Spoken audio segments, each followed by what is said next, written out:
Samsung to acquire its first high-NA EUV lithography machinery by next quarter, commercial implementation expected in late 2025. Samsung looks to add its first cutting-edge high-NA EUV lithography equipment by the next quarter, fueling the industry's semiconductors race.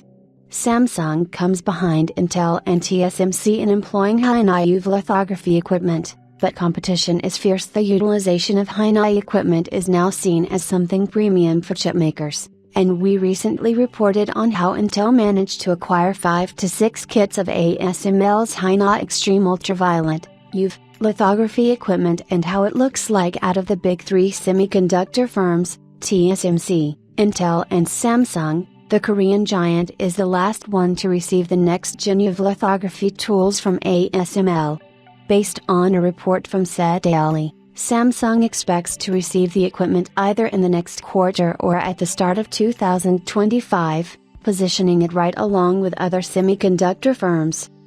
The report by the Korean outlet suggests that Samsung is set to receive ASML's TWINSCAN X:5000 high-NA lithography equipment, which has an 8 nanometers resolution and an EUV light wavelength of 13.5 nanometers. The system will enable chipmakers to produce chips 1.7 times smaller, and transistor densities will see a bump up to 2.9 times. ASML says that the TWINSCAN X:5000 has the industry's highest productivity, and with the Korean giant getting its hands on the equipment, it's safe to say that we can expect notable improvements within the firm's semiconductor ecosystem.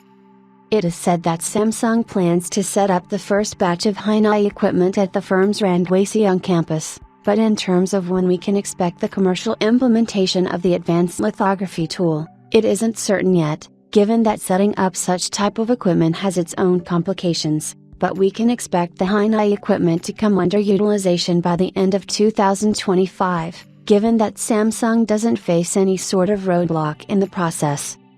With Intel, TSMC, and Samsung having access to high-NA, it's only certain that the semiconductor markets will grow from here on, and as far as what we are aware of, Intel plans to use high-NA for its 14A node, while TSMC might utilize it in its 2 nanometers class of nodes. For Samsung, this is unconfirmed at the moment, but we expect the Korean giant to follow industry standards, which leads us to believe that the first generation 2 nanometers process might utilize high-NA.